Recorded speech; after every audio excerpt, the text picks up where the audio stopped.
Begitu kira-kira Bu Abi. Oke, wow, merinding saya dengar ceritanya. Dari anak yang dilabel autis sampai akhirnya dia bisa kembali mendapatkan rasa percaya dirinya, karena yang kita label itu justru adalah difokuskan pada kelebihan-kelebihannya gitu ayah ya. Jadi begitu kita fokus sama kelebihannya, anak itu pun sendiri akan merasa bahwa ini loh benar-benar diri saya yang sesungguhnya. Dan ketika dia sudah menemukan jati dirinya bahwa inilah saya, maka apapun dia bisa lakukan gitu ya. Ya, Yang ada sebelumnya orang bilang nggak bisa. ada Iya pola ya. ada pola kunci ya Bu Ami ya. Ada pola kunci yang kita perlu sama-sama cermati dan garis bawahi. Jadi pertama, ketika orang tuanya bertemu dengan saya, itu sebenarnya fungsi saya adalah katalisator ya, katalisator. Katalis itu adalah mengangkat kembali sesuatu yang sudah drop. Jadi dia katalis. Hanya unsur katalis mengangkat. Tapi kalau saya ditanya apa sebenarnya kunci dari keberhasilan ini, kuncinya adalah di orang tua. Bukan di saya. Kuncinya di orang tua. Dan Ya. ini sudah saya buktikan selama 18 tahun. Siapapun yang berjumpa dengan saya dan orang tuanya melakukan pertobatan, apapun namanya, kalau ibunya beliau, mamahnya Mas Dodi itu menyebutnya, saya bertobat ayah, begitu. Nah, siapapun yang melakukan pertobatan dan totalitas kemudian berdiskusi dengan saya dan mau mengikuti pola-pola yang saya sarankan secara all out, totalitas tanpa keraguan, maka 90% anak-anak yang saya bimbing atau anak-anak yang dibimbing langsung oleh orang tua yang sudah ketemu saya itu mencapai puncaknya. Gitu, sudah meninggalkan masa lalunya. Makanya pesan saya kepada orang tua ya setelah Mas Dodi tadi adalah coba tolong sebisa mungkin tulis perjalanan riwayat hidup anaknya dalam buku biografi. Jadi saya minta ini, jadi sudah baru satu ini jadi buku geografi, harusnya sudah dua ya, harusnya sudah dua dengan anak yang sekarang dapat beasiswa S2 di Osaka. Tapi ini baru jadi satu dan insya Allah lagi diurus penerbitannya melalui Gramedia begitu. Saya minta tolong diceritakan secara detail biografi perjalanan hidup anaknya, misalnya dari mogok sekolah kah atau dari dinyatakan autis dan sebagainya, supaya ada catatan dan faktual real yang bisa dibaca oleh seluruh orang Indonesia, orang tua Indonesia, penyelenggara pendidikan Indonesia gitu. Bukan katanya Ayah Edi, karena buku biografi ini jauh lebih kuat sebagai testimonial ketimbang cerita saya tadi gitu. Kalau cerita saya ya itu ceritanya Ayah Edi, tapi kalau ada buku biografinya ini akan luar biasa dan akan jadi satu buku biografi perjalanan anak mogok sekolah mencapai sekolah impian dan hampir mendapat beasiswa di New Zealand. Ya, mudah-mudahan akan lebih banyak lagi anak-anak Indonesia yang seperti itu, apalagi kalau Tuhan mengizinkan saya untuk mendirikan sekolahnya langsung yang di bawah pimpinan saya, yang uangnya mungkin saya danai sendiri, ya mudah-mudahan satu angkatan bisa 1.000 anak mengalami seperti itu. Amin, amin ya. Mohon doanya. Wow, amin. Wow, luar biasa sekali ya pengalamannya ayah. Dan ini memang kalau saya lihat sih semuanya itu dimulai dari rumah sih ayah ya. Semua perjalanan anak itu kalau misalkan ada terapis, kemudian ada konseling, itu tuh hanya ya seperti ayah bilang hanya sebuah katalisator untuk menghubungkan antara anak dengan orang tuanya. Tapi kembali lagi peran orang tua adalah yang utama untuk membuat perubahan-perubahan terhadap anak-anaknya sendiri gitu ya. Ya, ada lagi satu lagi yang ingin saya tambahkan adalah the miracle of mom. Jadi keajaiban seorang ibu, keajaiban seorang ibu. Jadi kalau ada yang mengatakan bahwa ibu adalah sekolah pertama bagi anak, itu benar sekali. Itu benar sekali dan ibu adalah barometer kesuksesan anak, itu juga benar sekali. Ya. Jadi kalau saya lihat begini, banyak sekali orang tua yang mengkonsultasikan anaknya yang bermasalah, kemudian saya ambil pola-pola dari orang tua yang anaknya sukses begitu. Rata-rata yang paling berperan di sana adalah ibu. Jadi seperti Mas Dodi tadi, ibunya luar biasa sekali, yang menangis selama 1 jam, bertobat, itu ibunya. Ya papanya betul ikut, tapi hanya menemani. Nah, saya katakan bahwa the power of mom itu luar biasa, dan power suami itu sebenarnya tinggal mendukung saja. Jadi ketika dia tidak ambil bagian, asalkan mendukung sebuah proses yang dilakukan istrinya, itu sudah bisa menjamin 90% keberhasilan anaknya. Gitu. Jadi kalau hari ini, malam ini banyak para ibu yang hadir, apalagi kalau ditambah sama para orang tua, ayahnya yang hadir, itu akan menjamin 90% anaknya bisa berubah. Begitu. Seperti itu. Kenapa ibu, ayah? Kenapa ibu? Apa bedanya? Padahal kan yang berperan itu justru ayah dan ibu juga gitu. Saya tidak tahu ya. Ini hanya pola yang saya amati. Ini hanya pola yang saya amati. Yang tahu jawabannya itu pasti Pak Dokter. Pak Dokter akan bisa menjelaskan. Kalau Pak Dokter masih join sama kita bisa minta penjelasan langsung dari Pak Dokter.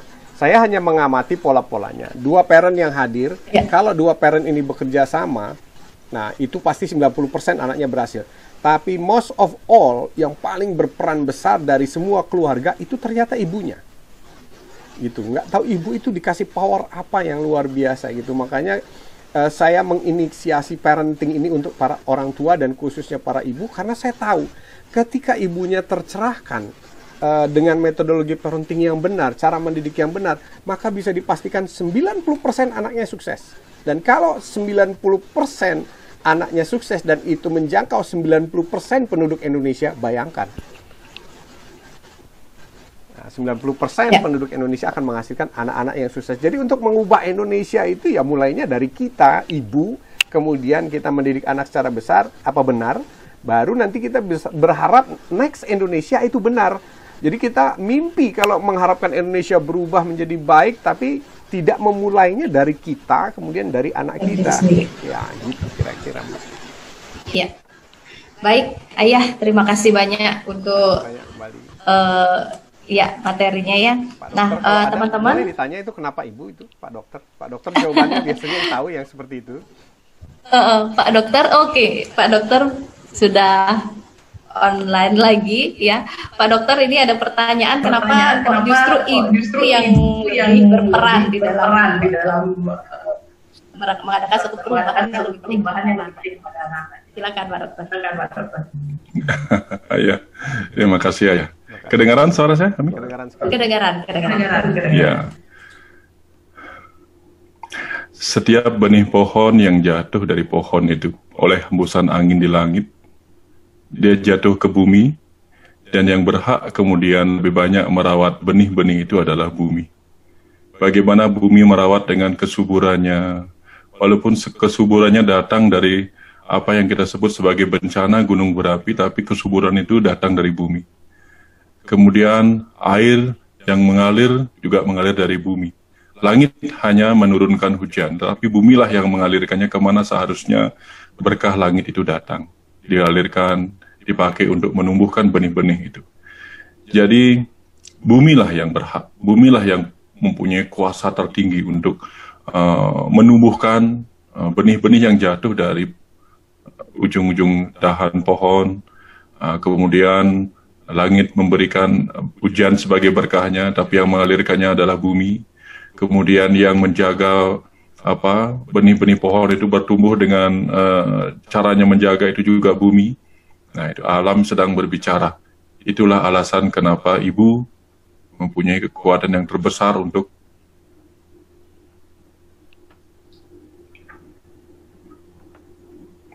merawat benih-benih yang terlahir di kehidupan ini. Dan orang Bali sering diajarkan bahwa dalam ajaran agamanya, ketika sang pencipta disebut Dewa Brahma, maka saktinya, kekuatannya adalah disebut Dewi Saraswati. Saktinya, kekuatannya. Kekuatan sang pencipta adalah pada pengetahuan. Sehingga ketika Dewi Saraswati ada pada setiap ibu, pengetahuan ada pada setiap ibu, maka dialah yang menjaga ciptaan itu untuk berkembang menjadi apa, seperti Ibu Pertiwi, seperti bumi menjaga benih-benih semesta yang jatuh dalam pangkuannya. Kira-kira seperti itu. Saya tidak sanggup lama-lama untuk bicara tentang ibu. Maafkan. Terima kasih. Terima kasih banyak, Dok. Terima kasih banyak.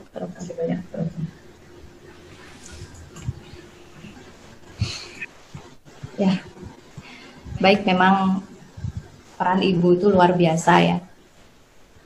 Jadi kalau saya pribadi pun kalau boleh cerita, dapat banyak sekali pencerahan dari Pak Dokter selama merawat anak saya. Yang kata Pak Dokter ya, peran ibu itulah yang nanti akan membawa banyak sekali kesembuhan bagi seorang anak. Kalau dia anaknya lagi sakit, kalau anaknya lagi bermasalah, ibulah yang berperan untuk membuatnya menjadi lebih baik. Terima kasih, sukses semua. Baik, Ayah Edi, ada lagi yang mau disampaikan? Ya, itulah kenapa saya selalu meminta kalau saya memberikan talk show, kalau bisa ditemani oleh Pak Dr. Mustike, karena tidak semua pertanyaan bisa saya jawab.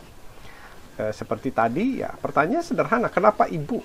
It's very simple, tapi saya nggak bisa jawab kenapa ibu. Saya hanya bisa menemukan fakta, faktanya adalah demikian. Faktanya ibu selalu berperan besar terhadap kehidupan anak. Jadi hancur atau hebatnya anak itu ada kuncinya di ibu. Even seandainya bapaknya nggak benar, kalau ibunya masih benar, itu masih garansi lah, 80% anaknya benar. Dan barusan Pak Dokter sudah menjelaskan pada kita semua, juga termasuk saya, dan beliau adalah pencerah buat saya begitu ketika saya tidak mampu menjawab pertanyaan-pertanyaan seperti tadi. Karena saya adalah ditunjuk oleh Tuhan untuk operasional, gitu, untuk teknis operasional, tapi secara filosofis Pak Dokter lebih menguasai, dan saya biasanya selalu bertanya pada beliau ketika saya tidak bisa menjelaskan sesuatu, begitu, dan jawaban-jawaban beliau itu selalu membuat saya, mungkin mudah-mudahan juga yang lain yang mendengarkan acara ini cerah begitu. Kenapa ibu gitu? Karena beliau memberikan perumpamaan seperti tadi bahwa ibu pertiwi. Kenapa bumi ini disebutnya ibu pertiwi? Gitu, karena ibu pertiwi lah yang mengelola benih-benih yang jatuh, dan anak itu ibaratnya benih tadi. Gitu, dan masuk akal secara pikiran, secara akal sehat juga masuk ke dalam filosofi di hati kita gitu. Jadi saya titip ya berdasarkan apa yang dijelaskan oleh Pak Dr. Wayan.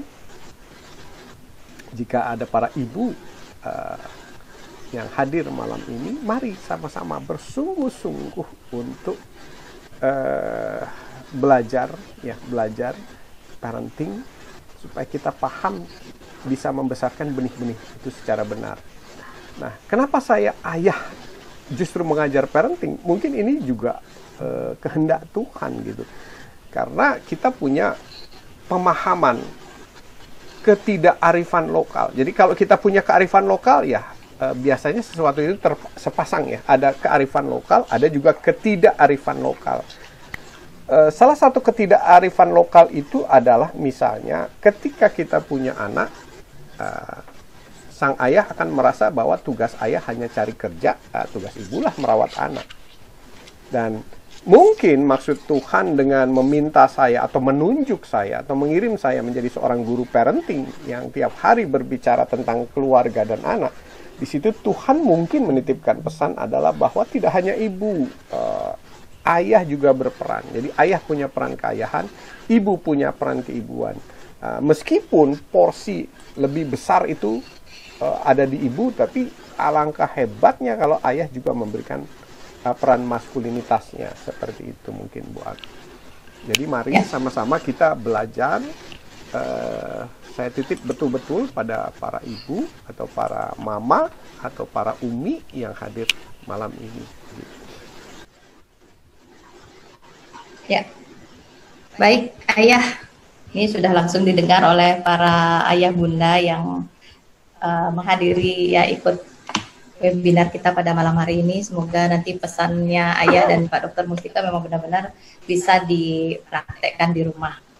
Nah, teman-teman, Bapak Ibu semuanya, sebelum kita masuk ke sesi tanya jawab, kita akan break dulu sekitar 5-10 menit untuk Ayah Edi bisa beristirahat sebentar ya. Setelah itu kita akan masuk ke sesi tanya jawab. Jadi kita sudah memilih beberapa pertanyaan yang nanti akan dibacakan dan akan dijawab langsung oleh Ayah Edi.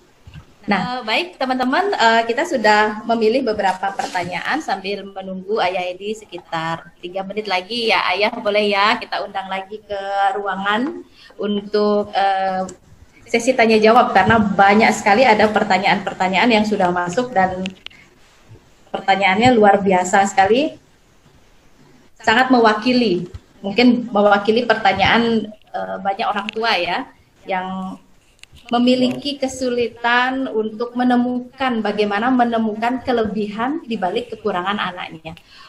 Ayah, boleh kita mulai sesi tanya jawabnya? Ya, boleh. Unmute dulu Ayah. Ya, silakan Ayah. Oke, baik. Pertanyaan pertama dari Bapak Andri Ponco dari Kota Mataram, NTB. Ya, masih hadir ya, Pak Andri. Pak Andri bertanya, Ayah Edi, saya mau tanya, bagaimana cara menyamakan persepsi ayah dan bunda yang seringkali berbeda pandangan dalam mengenali kekurangan dan kelebihan anak? Silakan Ayah. Baik. Begini,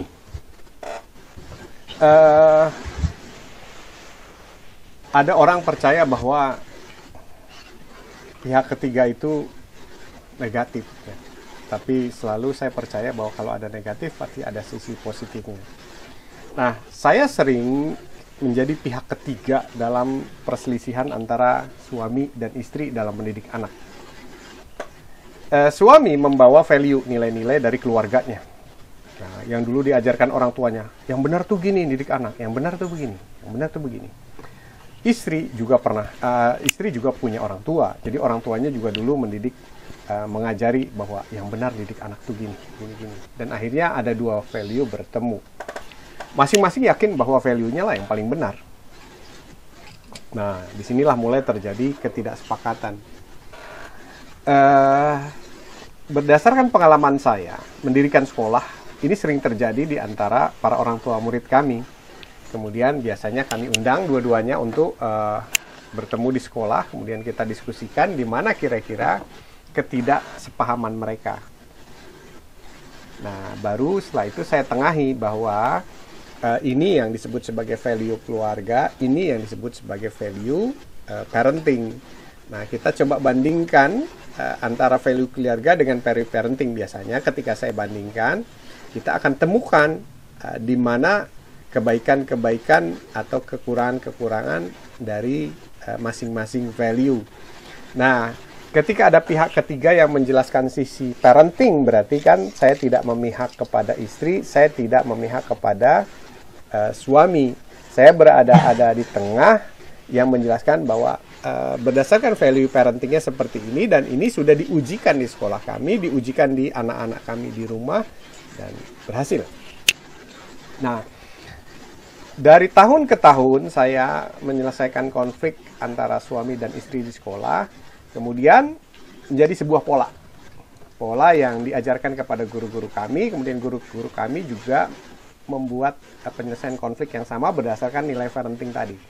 Nah, sampai satu ketika, saya ingat kira-kira berapa tahun yang lalu, mungkin sekitar 15 tahun yang lalu ya, 15 tahun atau mungkin 12 tahun yang lalu, Bu Ami, para orang tua ini mengusulkan bagaimana kalau seandainya orang nggak bisa ketemu sama Ayah Edi. Bagaimana seandainya orang tua nggak bisa menyekolahkan di tempat Ayah Edi. Nah, para orang tua ini mengusulkan, cobalah tolong ditulis Ayah gitu, value-value parenting itu dalam sebuah buku. Maka jadilah buku pertama waktu itu adalah 37 kebiasaan orang tua yang menyebabkan perilaku buruk pada anaknya. Nah, itu adalah value tengah atau value netral untuk menyamakan persepsi antara suami dan istri. Jadi ketika masing-masing punya value, nah kita coba compare ke value parenting. Nah, biasanya di situ kita akan mulai netral, kita akan berpegang pada satu value yang sama. Nah, ketika orang tua, suami dan istri berpegang pada persepsi value parenting yang sama, maka nanti mendidik itu akan jauh lebih enak, lebih nyaman, lebih mudah, dan hasilnya lebih pasti.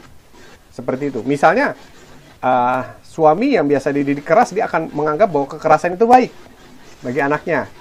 Nah, terus istri yang biasa dididik lembut, dia lebih percaya bahwa kelembutan itu akan bisa mengubah segalanya, gitu. Karena air walaupun lembut, dia bisa mengubah batu karang yang keras, begitu.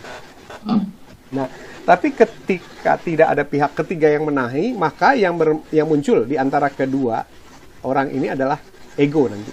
Mereka akan mempertahankan ego masing-masing, ego value keluarganya masing-masing, dan ini yang ada akhirnya jadi pertengkaran. Nah, mudah-mudahan bahwa dengan berdirinya sekolah kami, ini sudah terbukti sekali bahwa banyak sekali keluarga yang menyekolahkan di tempat kami, suami istrinya pada akhirnya menjadi harmonis. Sampai waktu saya mendirikan sekolah di Buleleng itu ada yang bela-belain dari Pekanbaru pindah ke Buleleng hanya untuk bisa bersekolah di tempat kami.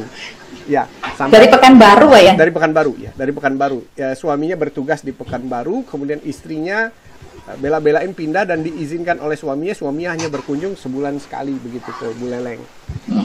Seperti itu, tapi berkah COVID kemarin suaminya bisa 3 bulan di Buleleng. Nah, sampai akhirnya beliau mau beli rumah di Buleleng begitu ya. Nah, ini adalah ketika suami istri merasakan sebuah kesamaan persepsi dalam mendidik anak. Indah sekali begitu. Dan saya harapannya adalah dengan bisa bersekolah, atau kalau tidak bisa bersekolah membaca buku-buku kami, kalau tidak mau membaca atau tidak hobi membaca, mengikuti acaranya Bu Ami ya, atau acara Banjar ke Banjar malam ini, mudah-mudahan kita punya bisa memiliki persepsi yang sama atau menyamakan persepsi. Apalagi kalau suami istri dengar malam ini begitu ya. Kalau Bu Aryati saya lihat selalu dengar Pak Made itu jarang menampakkan wajah. Ya, karena beliau punya behind the scene ya. Ya, beliau itu punya ilmu, bisa hilang nggak bisa balik gitu, saya tahu. Jadi harus dibacakan mantra dulu baru kelihatan. Kayaknya harus ditampakkan kayaknya. Wow, luar biasa ya, ini menarik sekali ya. Ternyata value di dalam keluarga itu pun harus alignment ya ayah ya.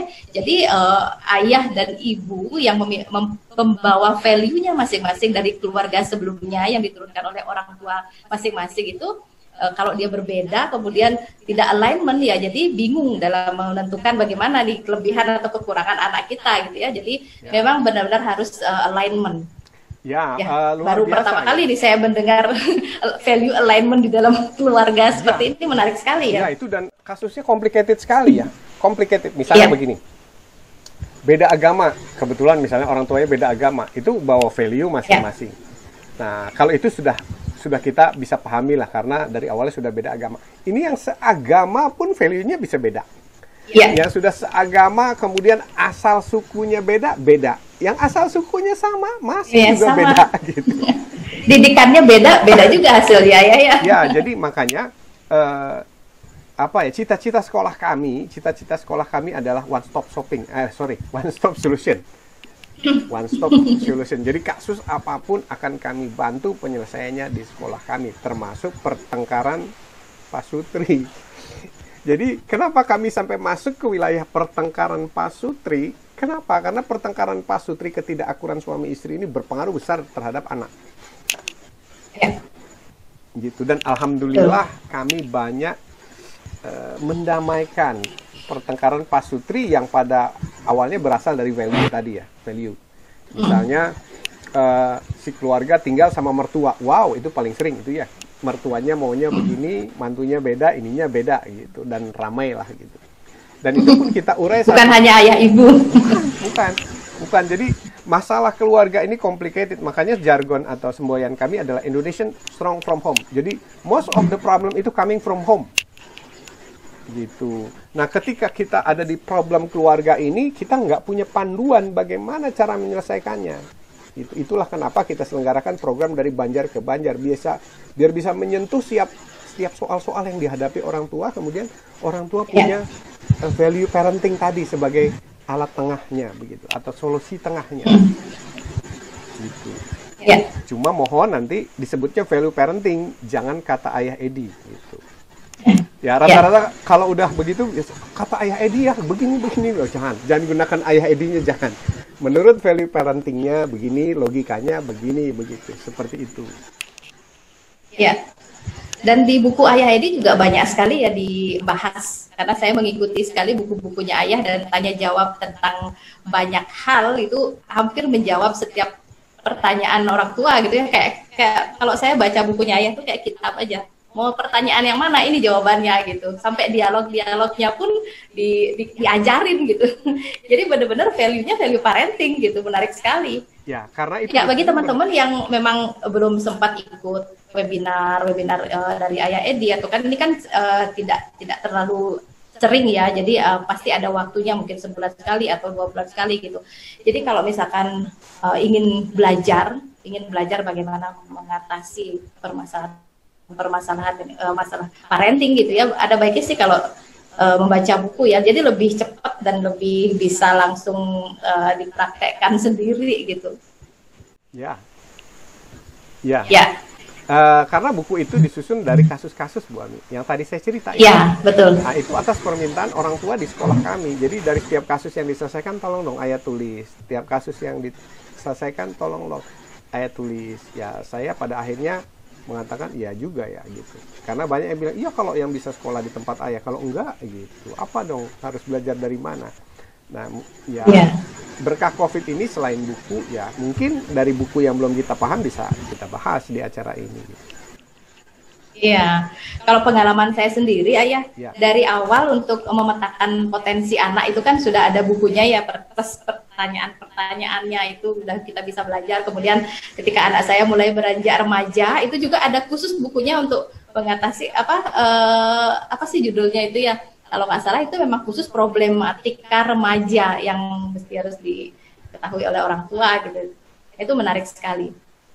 Ya, kira-kira kalau misalkan mau dapetin bukunya Ayah itu bisa ya, nanti kita share di grup masing-masing ya, di grup peserta webinar. Nanti saya share kemana kita bisa belajar dari buku-bukunya ya, kemana kita bisa memesan gitu ya. Ayah nanti minta nomor kontaknya. Siap. Baik, pertanyaan yang kedua Ayah. Ini juga pertanyaan yang menarik dari Ibu Monik dari Kota